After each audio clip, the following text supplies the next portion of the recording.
Imagine walking into a grocery store in London and picking up your favorite packaged fruit snack.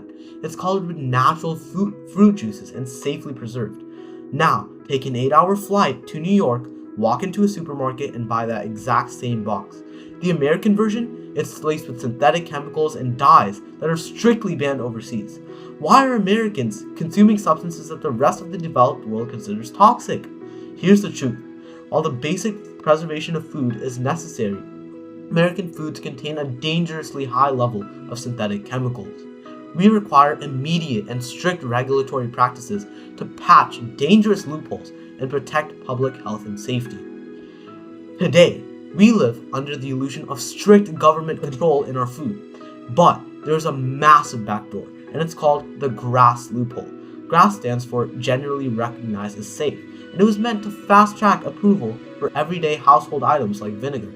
Today, it's a free pass. The Consumer Reports notes that this loophole allows billion-dollar conglomerates to entirely bypass the FDA's rigorous pre-market safety reviews.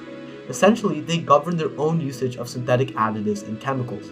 As U.S. Secretary of Health and Human Services Robert F. Kennedy Jr. recently argued, our food industry is hyper-focused over profits rather than health, stocking our shelves with dyes and preservatives that the European Union refuses to touch. This isn't just a paperwork error, it's a driving force between a public health crisis. They are quite literally consuming sickness. The Chicago Tribune discovered a direct connection between our chemically intertwined Western diet and alarming spikes in early onset cancers and autoimmune diseases. This isn't just speculation, it's a disaster grounded in hard scientific data. Recent studies by Harvard University link the frequent consumption of six common preservatives directly to an increased risk of cancer. Institutional science is also sounding the alarm.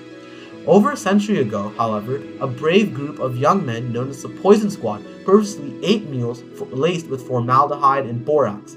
Why? To prove to the government how dangerously unregulated our food was. Their sacrifice helped create the FDA, the government organization that exists today. However, in a devastating irony, regulators are still in the dark. According to researcher Cynthia Graber, even today, the government still does not possess a comprehensive list of all of the chemical additives currently allowed in our food supply. Now, supporters of the current system will tell you that heavy processing keeps groceries cheap and prevents food waste. And there is nuance here. As the Chicago Tribune notes, not all processing is bad. Freezing vegetables or blending milk nuts? That's perfectly safe. Who would stop you? Preservatives do extend shelf life. However, prioritizing cheap manufacturing over human life is a trade-off that we cannot accept.